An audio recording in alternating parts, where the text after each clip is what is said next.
हैं। सर बहुत स्वागत है आपका, गुड आफ्टरनून आपको। और पहला सवाल सहगल सर आपसे यही होगा कि ये जो पीठ थपथपा रहे हैं पूरा पाकिस्तान मिलके, आसिम मुनीर हैं, शहबाज शरीफ हैं, पहले ही फेल होता नजर आ रहा है सर। और बीते दिन भी यहाँ पर पाकिस्तानी मीडिया यही कह रही है कि बहुत अधिक चांसेस नहीं है कि पाकिस्तान में जो मेजबानी हो रही है उसका सफल यहाँ पर रिजल्ट निकले। व्हाट डू यू से? देखो, साफ तौर पे नजर आता है कि ईरान किसी भी हालत में अपनी डेलीगेशन को नहीं भेजेगा। ये इशू जो है बड़ी सेंसिटिव है। और वास्तव में जो हर हर दिन धमकी दे रहे हैं डोनाल्ड ट्रंप, वो एक किस्म से ईरान को प्रोवोक कर रहे हैं। It's a humiliation for Iran. और वो किसी प्रकार से ईरान इस ह्यूमिलिएशन को एक्सेप्ट नहीं करेगा। साफ तौर पे कह रहे हैं कि अमेरिका ने हर प्रकार से जो सीज फायर का उल्लंघन किया है। उन्होंने कहा कि हमने स्ट्रेट ऑफ हॉर्मुज हर प्रकार से पूरी खोल दिया था बिना किसी टोल वगैरह के, लेकिन अमेरिका ने ब्लॉकेड कर दिया है। हमारे जहाज के ऊपर फायरिंग की है जो चाइना की तरफ जा रहा था। उसके ऊपर उन्होंने अब अपने सैनिकों को भेजने की कोशिश कर रहे हैं। ऐसे में वो कह रहे हैं किसी प्रकार से हम उनके साथ बात नहीं करेंगे। साथ ही साथ वो कह रहे हैं कि धमकियां एक तरफ और दूसरी तरफ बातचीत अब करना चाहते हैं, इट्स एन इम्पॉसिबिलिटी। साथ ही साथ वो कह रहे हैं कि अमेरिका की तरफ से जो डिमांड्स हैं वो बहुत ही ज़्यादा अनएक्सेप्टेबल है। किसी प्रकार से हम अपने न्यूक्लियर ये जो यूरेनियम एनरिच यूरेनियम उसके ऊपर समझौता नहीं करेंगे। जहाँ तक हरमुज का ताल्लुक है, हरमुज के ऊपर हम कोई समझौता नहीं करेंगे unless and until guarantees are given to us. और वो अमेरिका किसी प्रकार की कोई गारंटी देने के लिए तैयार नहीं। साथ ही साथ जहाँ तक डोनाल्ड ट्रंप है, उनके अपने इंटेलिजेंस एजेंसीज ने साफ तौर पर उनको कहा है कि जहाँ तक आसिम मुनीर का ताल्लुक है वो डबल गेम खेल रहे हैं। वास्तव में 2016-2017 में जब डीजीएमओ थे, उनके बड़े जबरदस्त ताल्लुकात है आईआरजीसी के साथ में, फुड फोर्स के साथ में, फिर उनकी हुकूमत के साथ में, ईरान की इंटेलिजेंस के साथ में। और साथ ही साथ वो कह रहे हैं कि वो उनके जो पेशकश वो कर रहे हैं उसको घुमा फिरा के पेश कर रहे हैं अमेरिका के सामने। यानी दूसरे समय अमेरिका के इंटरेस्ट को प्रोजेक्ट नहीं कर रहे, ईरान के इंटरेस्ट को प्रोजेक्ट कर रहे हैं। फिर वो कह रहे हैं साफ तौर पे ये मत भूलिए कि पाकिस्तान एक ऐसा देश था जहां उसने बिन लादेन को अबोटाबाद में छुपा रखा था।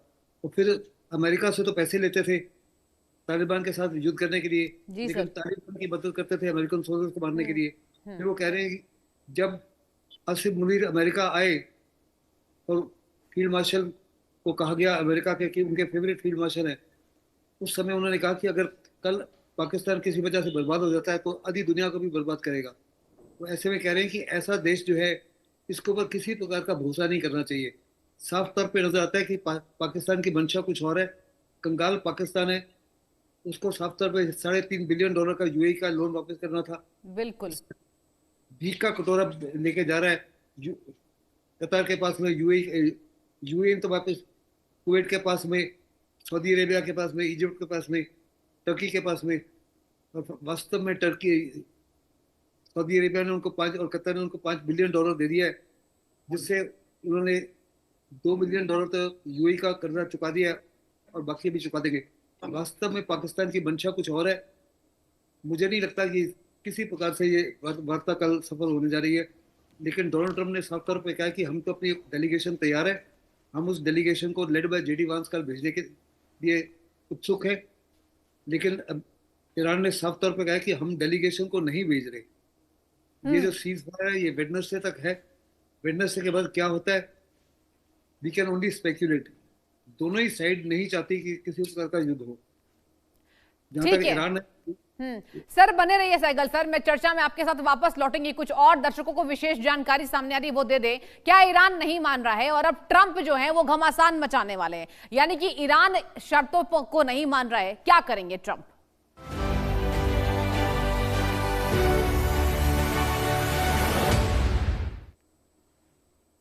तो देखिए, मिडिल ईस्ट में बढ़ते तनाव के बीच दर्शकों अमेरिका और ईरान के बीच अभी एक सीज फायर लागू है, जैसा कि पूरी दुनिया देख रही है। लेकिन इसके बावजूद भी यह संघर्ष जो है वो खत्म होने से काफी दूर है। अमेरिकी राष्ट्रपति डोनाल्ड ट्रंप ने एक नई चेतावनी जारी करते हुए कह दिया कि अगर ईरान किसी समझौते पर नाकाम रहता है तो उसे गंभीर नतीजे का सामना करना पड़ सकता है।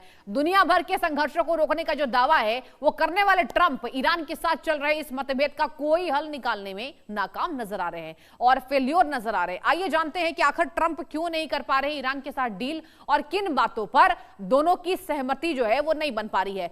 क्या है सबसे बड़ी रुकावट, ये आपको बताना जरूरी है। क्या है रुकावट, अवरोध का जो मार्ग है वो कहां पर नजर आ रहा है। इस जो बड़ी विवाद में सबसे बड़ी रुकावट ईरान का परमाणु कार्यक्रम है। दरअसल अमेरिका ये चाहता है कि ईरान अपने एनरिच्ड यूरेनियम यानी कि यूरेनियम संवर्धन के भंडार को पूरी तरीके से नष्ट कर दे, खत्म कर दे और परमाणु हथियार बनाने के हर संभावित रास्ते को रोक दे। हालांकि ईरान का यह जोर है कि उसकी परमाणु गतिविधि शांतिपूर्ण ऊर्जा उद्देश्यों के लिए है और वो इसे अपनी राष्ट्रीय संप्रभुता का मामला मानते हैं, इसलिए वो हस्तक्षेप करने नहीं दे रहा है। स्ट्रेट ऑफ हॉर्मुज ये सबसे बड़ा मुद्दा है। क्या है ये? एक और बड़ी अड़चन स्ट्रेट ऑफ हॉर्मुज पर कंट्रोल को लेकर है। ये दुनिया के सबसे जरूरी तेल मार्गों में से एक है। अमेरिका यह आश्वासन चाहता है कि ईरान इस मार्ग को बाधित नहीं करेगा, इससे वैश्विक ऊर्जा प्रवाह बिना किसी रुकावट के जारी रह पाएगा। दूसरी तरफ बढ़ते हैं, ईरान ने यह साफ कर दिया कि जब तक अमेरिका के प्रतिबंध जारी रहेंगे वह इस रास्ते से मुक्त आवाजाही की गारंटी नहीं देगा। ध्यान से सुनिए, असल में तेहरान पहले इस मार्ग को बाधित करने की अपनी क्षमता का प्रदर्शन कर चुका है और सबसे ज्यादा बर्बादी कहां हुई दर्शकों? सबसे ज्यादा जो बर्बादी हुई वो तेहरान में हुई है। और देखिए इसी तरीके से यहां पर ट्रंप की जो नाकाबंदी है वो ईरान को पसंद नहीं आ रही है और ईरान ने साफ कह दिया कि हम बातचीत के लिए तैयार नहीं है। तो जो मेजबानी की थाली परोसी गई दुनिया के सामने, पाकिस्तान की मैं आपको बात बता रही हूं, तो पाकिस्तान जो मेजबानी कर रहा है, कल ये दौर का वार्ता होने वाला है, लेकिन इसके पहले ईरान ने बैकआउट कर लिया। देखिए कुछ और जानकारी, ईरान की प्रमुख शर्तें क्या है? इजरायली हमलों पर तुरंत रोक, ये देखिए प्रमुख शर्त है, जो मेन पॉइंट्स है वो आपको बताने की बारी आ गई है। प्रतिबंधों में राहत की मांग है, ईरान पर तमाम प्रतिबंध लगे हुए हैं अमेरिका के द्वारा, सालों से चले आ रहे हैं। कब ये यहां पर प्रतिबंध इसको हटाया जाएगा? क्षेत्रीय तनाव है, हॉर्मुज में सैन्य गतिविधि पर रोक होना चाहिए। जी हां, सैन्य गतिविधि पर रोक। ये देखिए आप लाइन पढ़िए, ईरान की प्रमुख शर्तें आपको बता रहे हैं। अमेरिका कौन से शर्त को नहीं मान रहा है? प्रतिबंधों में राहत की मांग है, आपको मैंने बता दिया। स्ट्रेट ऑफ हॉर्मुज की बात है और इसके साथ ईरान ने साफ कह दिया कि हम कोई भी हमारे जो अधिकार क्षेत्र में आता है हॉर्मुज स्ट्रेट, उसमें दखल अंदाजी ट्रंप साहब ना करे तो बेहतर है। और देखिए मेरे साथ चर्चा में लगातार यहां पर पीके सहगल सर बने हुए हैं और एक और खास मेहमान करोड़ी सिंह जी, विदेश मामलों के जानकार है, जुड़ चुके। करोड़ी सिंह सर, आपका भी बहुत बहुत स्वागत है इंडिया न्यूज पर। और देखिए मैं सहगल साहब से यही चर्चा कर रही थी कि कल जो मेजबानी की थाली परोसी गई वो तो पहले ही थाली सर फेल नजर आ रही है। इस्लामाबाद रावलपिंडी कहां होने वाली बैठक? और आपसे मैं जानना चाहूंगी, क्या यहां पर पाकिस्तान की करारी हार हुई? ईरान ने साफ कह दिया कि भैया आप नाकेबंदी हटा नहीं रहे तो हम भी पीछे नहीं जाएंगे। देखिए सृष्टि, ईरान का ये कहना है कि अमेरिका अपनी शर्त मनवाना चाहता है, बातचीत नहीं करना चाहता है। समझौता होता है तो दोनों पार्टियों की अपनी अपनी कुछ शर्तें होती हैं, उनमें कुछ शर्तें होती हैं वो दूसरी पार्टी को छोड़नी पड़ती हैं। तो उस तरह की स्थिति नहीं बन रही है। एक तरफ तो ट्रंप ने ये कह दिया कि हम आपको जो कुछ दे रहे हैं वो बहुत ही विवेक संगत है, सही है, उसको आप एक्सेप्ट कर लीजिए। अगर आप नहीं करेंगे तो हम आपके पुल उड़ा देंगे, हम आपके जो पावर के ग्रिड्स हैं वो उड़ा देंगे। तो एक तरफ तो उस तरह से धमकी दे रहे हैं, दूसरी तरफ कल ईरान का एक जहाज वो अमेरिका ने अपने कब्जे में ले लिया है, एक कार्गो जहाज था। तो ये जो बातचीत का एक माहौल होना चाहिए ना, उसमें एक दूसरे के प्रति विश्वास का माहौल बनता हुआ लगना चाहिए, अगर नहीं भी है तो वो माहौल नहीं बना है। तो ईरान का ये कहना है कि आपने एक तरफ हमारी पहले की डिमांड थी कि लेबनान में सीज फायर किया जाए, सीज फायर करके भी निरंतर रूप से वहां उल्लंघन हो रहे हैं। जी सर, ईरान ने स्ट्रेट ऑफ हॉर्मुज खोल दिया था, कुछ समय के लिए खोला भी था, लेकिन अमेरिका ने अपने वहां की जो ब्लॉकेड था उसको नहीं हटाया, तो ईरान को वापस वहां पे बंद करना पड़ा।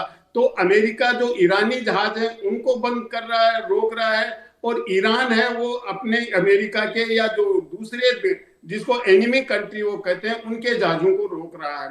तो ऐसी स्थिति में कोई बातचीत से आगे बढ़ना की कोई संभावना नहीं लग रही। अब जो मैक्सिमम देखिए, इस्लामाबाद में अच्छी तैयारी की है कि सिक्योरिटी अरेंजमेंट हो, किसी को कोई दिक्कत नहीं हो, जो बातचीत करने वाले हैं वो सब कुछ ठीक था, वो एक मेजबान कंट्री को करना चाहिए था। लेकिन ईरान वाले ये कह रहे हैं कि इससे कुछ निकलने वाला नहीं है, निरंतर रूप से आप धमकी दे रहे हैं, और जो शर्तें ईरान पे दे रहे हैं वो कोई भी स्वतंत्र राष्ट्र, संप्रभु राष्ट्र एक्सेप्ट नहीं करेगा। इसके लिए चीन ने 4 सिद्धांत दिए हैं। पहला सिद्धांत यह है कि एक दूसरे की संप्रभुता का सम्मान करो, एक्सेप्ट करो, राइट, सह अस्तित्व की बातचीत करो, उसको एक्सेप्ट करो, अंतरराष्ट्रीय कानून का पालन करो, और चौथा है संतुलन बनाओ, किसमें? सुरक्षा में और विकास में। तो ये चार जो सिद्धांत हैं, ये सामान्यतः सभी बातचीत में जहां भी समझौता होता है देशों के बीच में वहां लागू होते हैं, लेकिन ये ईरान अमेरिका के बीच में विशेष रूप से चाइना ने कहे हैं, और उनको अमेरिका नहीं मानने को तैयार, ईरान उनको मानने के लिए तैयार है। अब अमेरिका के सामने यह है कि अगर वो जो समझौता ट्रंप चाहते हैं वो नहीं हो पाता है, और उसके बिना वो यहाँ से युद्ध विराम करके चले जाते हैं, अमेरिका युद्ध खत्म करके, तो ट्रंप की प्रतिष्ठा का मामला है, क्योंकि जो न्यूक्लियर वाला समझौता है वो 2015 में हो गया था, 18 में ट्रंप ने उससे विड्रॉ किया। अगर उससे कोई अच्छा समझौता नहीं होता है तो ट्रंप को वहां पे जवाब देना मुश्किल हो जाएगा कि आपने क्या किया, ऐसा समझौता तो पहले ही था। तो ट्रंप के पे भी बहुत दबाव है कि वो एक अच्छा समझौता करके जाए। अच्छा समझौता संभव नहीं है, ईरान को जीतना संभव नहीं है, इजराइल को छोड़ना संभव नहीं है। तो एक संकट में ट्रंप साहब घुसे हुए हैं कि अब वो इस दलदल से कैसे निकले, ये है वो रास्ता ढूंढ रहे हैं। जी ठीक है, बने रहिए। सर आप प्लीज कुछ कह रहे थे, प्लीज कंटिन्यू कीजिए इसको, फिर मैं लौटूंगी पीके सहगल सर के पास।